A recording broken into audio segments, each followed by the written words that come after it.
c'est juste depuis le début, Oui, les oui. gars. Là, on n'en parle pas, ou on en a parlé, bien sûr, quand c'était dans l'actualité, mais pour moi, c'est un des plus gros scandales du football professionnel français. Vous vous rendez compte, je répète, hein, parce que je crois qu'on ne se rend pas compte, il y a eu le même cas, alors même si ce n'était pas exactement les mêmes cas, mais il y a eu le même cas, Lens en Ligue 1, Luzenac en Ligue 2. On s'est empressé de remplacer Luzenac en Ligue 2 par Châteauroux. Personne n'a remplacé Lens en attendant que le problème se règle en Ligue 1.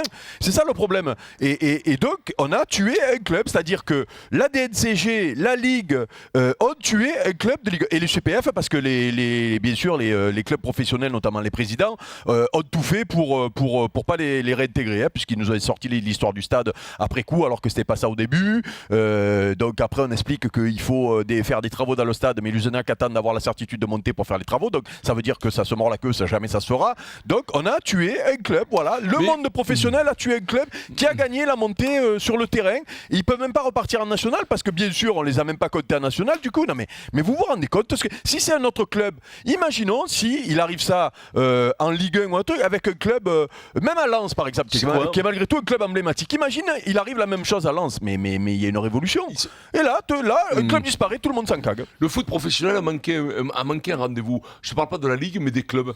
Ils auraient pu, je ne sais pas, se porter garant, aider des voix comme Olas et tout ça. Aurait eu quelque chose de sympathique à aller au combat avec ce petit club, tu vois. Moi, à un certain moment, quand on m'en a parlé, je me suis dit, il va y avoir quelques mecs, quelques tauliers de la première division qui vont prêter main forte à ce club.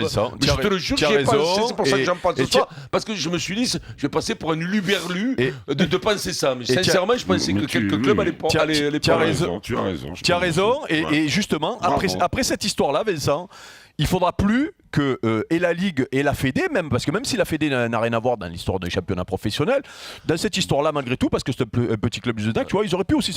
Donc là, après, qu'ils viennent plus nous parler du monde amateur, que les pros doivent s'occuper, qu'ils viennent plus nous parler de ça, nous faire le truc, parce que là, ils auraient été grave. C'est pas vraiment le problème de la Fédé. Non, je sais. Tu as compris ce qu'on dit, Pierrot. Ce que dit Vincent, justement, tu viens de nous dire que la Ligue et la Fédé viennent plus nous faire souffler sur le foot amateur. La Fédé, il est pour rien. Ne vous fâchez pas. Vincent t'explique que ça aurait été la bonne occasion pour les clubs, le monde professionnel, voire pour la Fédé aussi, qui s'occupe de donner un coup de main à ce club-là, qui a peut-être eu des problèmes pour se mettre au niveau de la Ligue 2, tu vois. Ils ont perdu une occasion, tu vois. Donc on ne vienne plus derrière nous faire des leçons sur le professionnalisme qui doit aider le monde amateur.